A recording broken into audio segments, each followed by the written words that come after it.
Yeah, welcome again to my channel. So we are in chapter 6 already. Like, we're moving with the speed of light. If you're just seeing my post for the very first time, don't hesitate to check my YouTube channel to see most videos that we've done, because now we're in chapter 6. So we've been coming from chapter 1, and God has been showing himself strong and giving us revelation that has been helping us to keep fighting the good fight of faith and holding strong and steadfast till he returns. So in chapter 6, we're going to be seeing here about a wonderful story of the man named Noah, of how God preserved man through Noah. And it came to pass, that's chapter 6 verse 1, when man began to multiply on the face of the earth and daughters were born unto them, that the sons of God saw the daughters of men, and that they were fair, and they took them wives of all which they choose.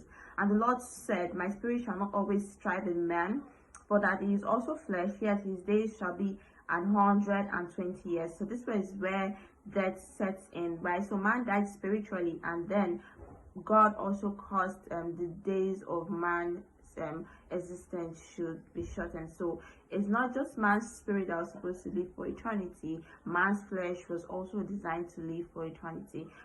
So there were giants in the earth in those days, and also after that, when the sons of God came in unto the daughters of men, and they bare children to them, the same became mighty men, which were of old, men of renown. And God saw that the wickedness of man was great in the earth, and that every imagination of the thoughts of his heart was only evil continually.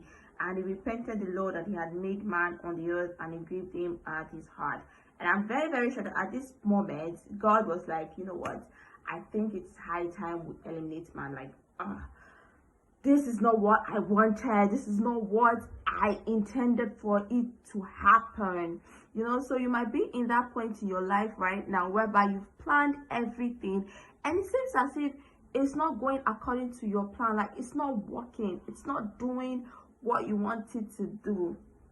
So, and God was like, he's going to destroy man, of whom he has created from the face of the earth, both man and beast, and the creeping thing and the fowls of the air, for you pay me that I have made them. But Noah found grace in the eyes of the Lord.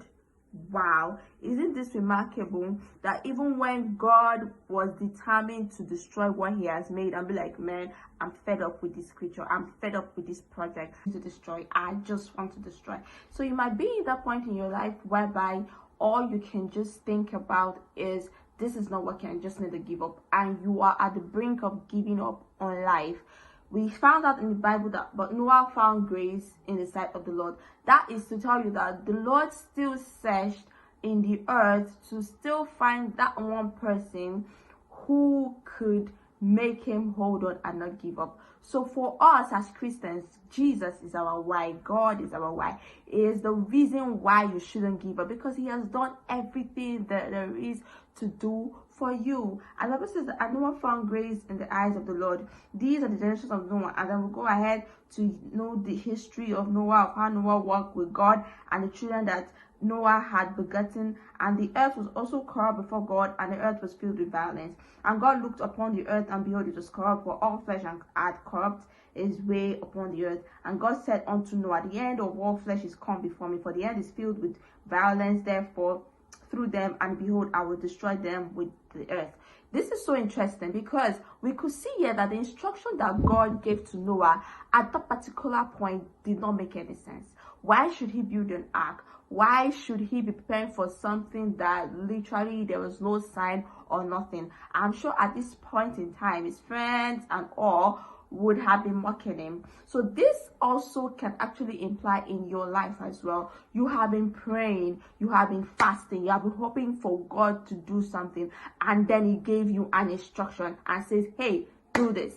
And you're like, God, it doesn't make sense. It doesn't have to make sense with you, because if God has said do this, he has seen the end from the beginning. He made you, he created you, he knows the cause of your life. So once he said do this, you have to do, just like the way Noah did, and Noah preserved the generation of man. Noah acted upon his faith. Noah did what God asked, and the reward. So you have to listen to what God is saying. It doesn't matter what God is saying. It doesn't matter if it doesn't make sense to you or not.